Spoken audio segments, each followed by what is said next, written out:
안녕하십니까. 민선생 글쓰기 TV 운영자 민경호입니다.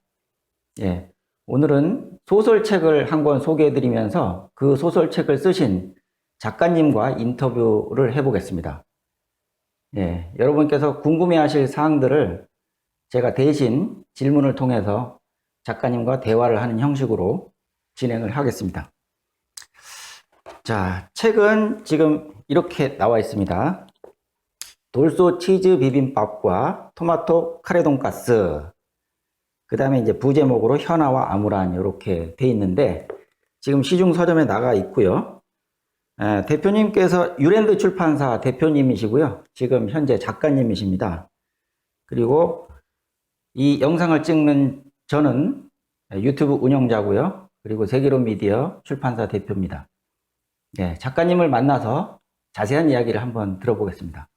네, 작가님 안녕하십니까? 네, 안녕하십니까.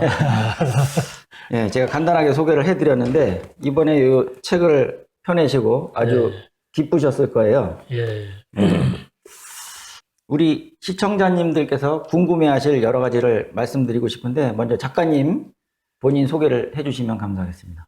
예, 저는 일단은 60년생, 서울 출생이고요. 요번에 이제 세 번째 책을 내게 됐는데, 첫 번째 소설, 장편 소설이 있어요. 그거는 러브 앤 블로그 시티, 장편 소설을 냈었고, 그 다음에 두 번째 시집을 냈습니다. 예. 걸어서 숲이 내게로 왔다라고 하는 시집이 있고요. 그 다음에 요번에 세 번째 장편 소설, 돌솥 치즈 비빔밥과 토마토 카레 돈가스, 이렇게 세 번째 책을 내게 된 유충렬이라고 합니다. 그러면 우리 시청자님들께서는 아마 내용이 제일 궁금하실 거예요. 예. 이번에 쓰신 책, 예. 전체적인 내용이 어떻게 되어 있나요? 내용을 간략하게 말씀드리면요, 젊은 남녀가 사회에 나와서 취직하는 과정의 어려움 속에서 또 이렇게 만나게 되고 사랑도 하게 되는데, 취직 문제와 사회에 진출하는 이런 과정들이 좀 현실에 맞게 좀 진솔하게 그렸다, 이렇게 볼 수 있고요. 그 소재로 쓰여진 게 바로 요리다, 이렇게 말씀드릴 수 있겠습니다.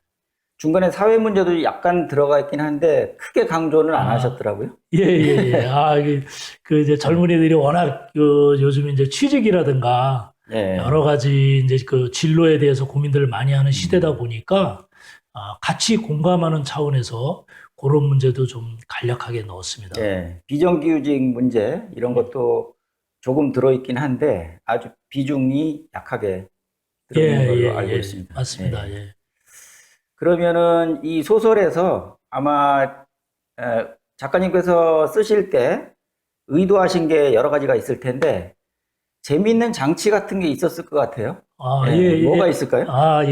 있습니다. 그거는 다른 소설하고 좀 틀리게 이번에 쓰고자 했고요. 그래서 일단은 장편 소설 하면 각 장이 이제 나눠지게 되는데 각 장을 나누는 부분을 이 장마다 타이틀 대신에 문장을 장으로 대체를 했어요. 그래서 문장 장 속에서 가장 인상 깊었던 문장들을 뽑아서 각 장의 타이틀로 썼고요. 그러다 보니까 이제 타이틀로 썼던 문장의 첫머리가 장의 소제목들이 된 걸로 이렇게 그게 아마 좀 특이한 장치라면 장치일 수 있겠습니다. 소제목이 있는데 그 소제목 아래에 간단한 요약이 들어있죠. 그래서 소제목이 지금 22가지로 돼 있는데 차례 부분에 보면 이런 식으로 돼 있습니다. 번호가 나오고 소제목이 나오고 그 다음에 간단한 설명 그리고 본문이 시작되는 형식으로 이렇게 돼 있습니다. 맞습니다. 그 소설을 쓰거나 글을 쓰시는 분들이 궁금해하실 내용들이 많이 있어요. 그러니까 아마추어 작가라든가 문의를 꿈꾸시는 분들 그런 분들은 이제 글쓰기 요령에 대해서 많이 궁금해 하시는데 어떻게 하면 글을 더 잘 쓸 수 있는가 이게 항상 화두가 되거든요. 그래서 글을 조금 더 잘 쓸 수 있는 비법 같은 게 있을까요? 저의 입장에서 제 이제 과거의 경험을 말씀을 간단하게 드리면, 특별한 비법이라기보다는 일단은, 우리가 뭐, 노벨 문학상이라든가, 예. 그 명작들이 많이 있잖아요. 네, 명작을 처음에는 많이 읽는 게 중요하다. 그렇죠. 그런 생각이 예, 들고요. 기본이죠. 예, 그리고 그 다음에 이제 그 습작 활동을 하는데, 명작을 많이 읽다 보면 습작을 하는데 그 문학이 무엇인가라고 하는 나름의 사상, 생각이 정립이 된다 이렇게 생각이 돼요. 예, 그래서 그 정립이 된 이후에 글을 쓰면 훨씬 글이 힘있고 본인이 예, 원하는 쪽으로 문학적인 어떤 그 방향성이 정립되지 않을까. 그게 가장 우선이다. 두 예, 번째는 습작을 많이 하셔야 됩니다. 예, 예, 그렇게 생각합니다, 저는. 예, 예. 뭐 습작이 중요하다는 거는 강조를 해도 지나치지 않은데, 그렇죠. 예. 제가 생각할 때는 가장 기본적으로 이렇게 베이스로 깔리는 거는 문장력인 것 같아요. 그래서 그렇죠. 문장을 예, 많이 쓰면서 고치면서 예. 비문을 없애고 아주 논리적으로 쭉 전개되는 그 흐름이 가장 중요할 것 같은데, 그래서 기초가 좀 탄탄한 훈련을 쌓으면 좋겠다. 예, 예, 그런 그렇죠. 예, 생각이고요. 예. 그 방법이 있을까요? 기초를 튼튼하게 할 수 있는 방법. 그게 이제는 저 같은 경우는 시도 쓰고 소설도 쓰는데요. 장르에 구별하지 말고, 예. 여러 가지 장르를 다 읽어보는 게 중요합니다. 왜냐하면 우리가 희곡 같은 경우를 읽어보면 희곡은 이 드라마라든가 영화라든가 희곡 같은 경우에는 이 구어체로 되어 있잖아요. 그래서 예, 이 그렇죠. 소설을 쓰려면 반드시 중간중간에 구어가 들어가기 때문에 음, 그 말하는 이것도 이제 그 글쓰기에 트레이닝이 돼야 되고, 그 예, 다음에 특히 시를 또 읽으면 그 글의 그 어떤 함축이라든가 이미지라든가 예, 그 상징 같은 게 많이 예, 들어가 있어요. 그래서 그런 것들을 활용할 수 있는 능력이 길러진다고 봐요. 그래서 장르를 구애하지 않고 좀 많이 읽으시는 게 좋은文章을 쓰는데 도움이 되지 않을까 그런 예. 생각을 해봅니다. 제가 생각할 때 소설에서는 묘사라는 게 상당히 큰 비중을 차지하고 중요할 것 같은데, 네, 맞습니다. 논리적으로 서술하는 것도 좋지만 거기에다가 이제 양념식으로 대화도 넣고 또 묘사도 넣지 않습니까? 네, 네, 그래서 네. 제가 읽은 책들 중에 묘사 위주로 돼 있는데 너무 만연체, 화려체로 돼 있어가지고 예, 예, 그거를 예. 이해하기가 좀 힘든 경우들도 있었어요. 그러니까 묘사가 너무 지나치면 안 되겠다는 생각도 좀 맞습니다. 예. 해봤는데 뭐 적정한 선을 유지하는 게 좋겠죠. 그렇죠. 예, 예. 예. 스토리는 스토리대로 전개하면서 그렇죠. 이게 지금은 이제 특히 현대로 올수록 글을 쓰거나 읽는 사람들이 봤을 때 이게 늘어지거나 템포가 너무 이렇게 더디게 진행되면 실증을 그렇죠. 내고 중간에 예. 스톱되는 경우가 있어요. 그래서 예. 스토리 전개나 이 문장이 빠르고 이 진행되는 속도감 있게 진행되는 게 중요하다 이렇게 생각을 하고 예. 있습니다. 저도 그렇게 생각합니다. 그 소설을 쓰실 때 플롯을 짜는 게 굉장히 중요하다고 얘기를 많이 들었는데 저는 아, 소설 안 써봐서 잘 모르겠지만 그 전체 구성을 다 미리 짜놓은 상태에서 진행을 하시나요? 아니면 진행하는 과정에서 계속 수정 보완하면서 쭉쭉쭉쭉 끌어나가시나요? 저 같은 경우는 처음에 좀 많이 그 구성을 좀 타이트하게 많이 준비한다라고 이렇게 볼 수 있겠습니다. 아, 그럼 결말 스토리까지 다 만들어 놓고. 네, 거의 그 정도 만들고요. 예. 이제 그게 왜 중요하냐면 우리가 글을 이렇게 글쓰기로 바로 들어가기 전에 예. 구성 단계에서 어느 만큼 치밀하게 이거를 많이 준비했느냐에 따라서 이 그렇죠. 글의 그 내용이나 또 질이 좀 달라질 수 있다라고 봐요. 그래서 처음에 네. 준비할 때 좀 시간을 가지고 충분히 준비하고 그리고 나서 이제 그 집필에 들어가는 게 맞다. 예. 그렇게 생각하고 있습니다.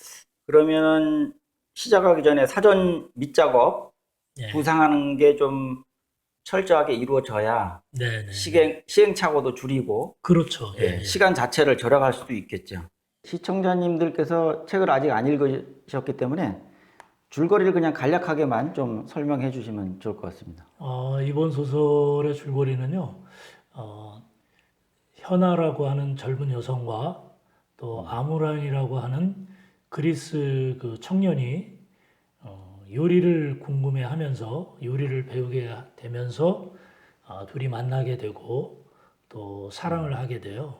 그런데 우리가 이제 여기서 시대가 시대이니만큼 글로벌화되고 요리 부분도 퓨전화되고 있잖아요. 그래서 서양의 요리와 한국의 요리가 접목이 되고 재료나 그 소재 부분도 마찬가지고요. 그러다 보니까 이제 요리도 글로벌화되고 또 사람들의 만남도 글로벌화되다 보니까 이것이 둘이 만나면 아주 재밌는 이야기가 될 것이다 이런 생각을 가지고 접근을 네. 했고요. 줄거리 내용은 둘이서 만나서 사랑을 하고 이제 여행을 떠나게 됩니다. 그래서 조지아라고 하는 그런 그 나라를 거쳐서 이제 그리스까지 여행을 가게 되는데 그 여행을 가는 과정 속에서 이제 갈등이 생기게 돼요. 결국은 아무란이라고 하는 그 그리스 청년이 과거의 연인이 등장하게 되면서 둘이 갈등을 하게 되고요. 예. 결국은 현아가 먼저 서울로 돌아오게 되고 그러면서 두 사람의 그 이별이 맞이하게 되는데요. 1년간 계속되죠. 그렇죠. 그러면서 그 중간에 같이 파리로 가기로 했었는데 그게 취소되면서 현아만 파리로 먼저 가게 되거든요.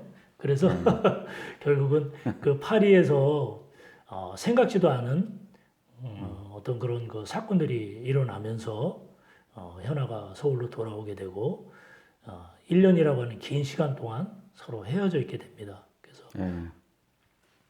그러다가 결국은 이제 아무란이 현아를 잊지 못하고 서울로 돌아와서 현아를 다시 찾게 되는데 결국은 만나기 일보 직전에 이 소설의 작품은 끝이 납니다. 예.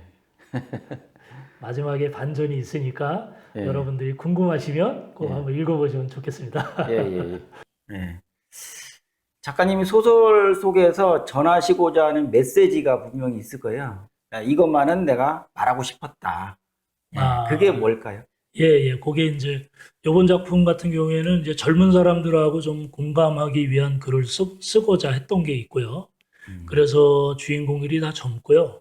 두 번째는 이 젊은 사람들의 고민이 뭔가 이거를 생각하다가 일단은 비정규직 문제와 예. 중대재해처벌법이 지금 사회의 그 화두라면 화두고 고민해야 될 부분이면 고민해야 될 부분이라고 생각이 돼요. 또 이제 여성 문제에 있어서는 미투 운동도 있고 그래서 예. 그런 부분들이 함께 젊은이들하고 같이 고민해 볼 수 있는 그런 장을 만드는 게 이 작품의 목적이 되지 않을까 이런 생각을 해봤고요. 예. 또 하나는 이제 젊은 사람들이 결국은 취직을 하고 사회에 나와서 성공을 해야 되는데 그러한 그 과정들을 같이 한번 고민해보자. 그게 네. 가장 큰 주제였던 것 같습니다. 예. 핵심 메시지가 제일 중요하다고 봅니다. 그 맨 마지막 쪽에 가면 이제 결말 부분에서 네. 현아와 아무란 두 사람이 주인공이지 않습니까? 두 사람이 네. 마지막으로 만나는 장면이 있는데 거기에서 아주 큰 반전이 일어납니다. 예. 그 예상을 못 하다가 갑자기 탁, 이런 경우도 있구나 싶은데, 예, 그게 이제 독자들한테 어떤 여운을 남겨주기 위해서 일부러 그렇게 하신 건지. 예, 의도성은 있었죠, 작가가. 근데 네. 이제, 저도 이제 그 부분을, 구상할 때부터 고민을 했어요. 우리가 이제 젊은 사람들의 러브 스토리다 그러면 이게 해피엔딩이냐, 아니면 비극적, 결말이냐, 거의 대부분이 이렇게 가잖아요. 그래서, 또 다른 방법은 뭐 없을까, 또 이런 생각을 했고요. 예. 또, 요즘 살아가는 현대의 그 젊은 청년들은, 또 우리하고는 또 다른 생각을 할 수도 있겠다. 그래서 그 마지막 부분을 작가가 결정하는 것보다는 그렇죠. 예. 여지를 예. 독자들에게 한번 넘겨보는 것도 재미있는 결말이 될 수 있겠다 이런 생각을 했고요. 그래서 조금은 독특하게 반전을 한번 넣습니다. 책을 다 읽고 나서도 뭔가 메시지가 계속 전달이 되고 상상이 계속 될 수 있게끔 예, 여운을 예, 남기신 것 같아요. 예, 예. 현아와 아무란이 맨 마지막에 나오는 장면이 굉장히 독특한데 우리 시청자님들께서는 읽어보시지 않았기 때문에 예, 예. 내용을 모르신단 말이에요. 그 내용을 간략하게 좀 설명을 해주세요. 마지막 만나는 장면. 만나는 장면, 그러니까 현아가 이제 아무란과 연애를 그 세계 여행을 떠나고 갈등 속에서 혼자 돌아와서 혼자서 또 이 사회에 적응을 위해서 뭔가 독립하는 그런 과정이 나오는데 일단은 식당을 차리죠. 그래서 예. 그 배운 요리 실력을 가지고 식당을 차리게 되고 아무란이 1년이 지난 이후에 또 현아를 찾아오게 됩니다. 예. 그래서 이 아무란이 현아를 찾으려 했어도 전화번호도 바뀌고 주소도 알 수 없기 때문에 찾을 수 없게 되는데 결국은 수소문 끝에 찾게 되고요. 그래서 그렇죠. 현아를 만나러 가는 그 마지막 장면이 나오는데 거기는 아까 말씀드린 대로 신호등 앞에서 딱 그렇죠. 신호등 들려고 앞에서 하다가 사실은 그게 그 신호등이라는 게 뭐 2, 3분 시간밖에는 안 되잖아요. 예. 하지만 이제 그 2, 3분 안에 아무라는 수없이 많은 생각을 하게 되는 거죠. 1년 동안의 어떤 과거들이. 그러면서 미래의 현아를 만났을 때 어떤 상상을 하면서 기다리는 과정이 그려지고요. 이제 거기서 반전이 나오는 거죠. 예. 그 마지막 부분이 굉장히 재미있는 결말이었다. 그렇게 생각을 했습니다. 감사합니다. 예. 작가님 오늘 인터뷰 응해주셔서 감사합니다. 예, 감사합니다, 대표님. 예, 오늘 유충렬 작가님을 모시고 책에 대해서 이야기를 해봤습니다. 글쓰기에 도움이 되는 컨텐츠를 담기 위해서 작가님과 이런 대화를 나눴는데 도움이 되셨는지 모르겠습니다. 예, 이 영상이 도움이 되셨다면 구독과 좋아요 눌러주시고요. 알림 설정도 부탁드리겠습니다. 저는 다음 영상에서 또 찾아뵙겠습니다. 감사합니다. 네, 감사합니다. 감사합니다.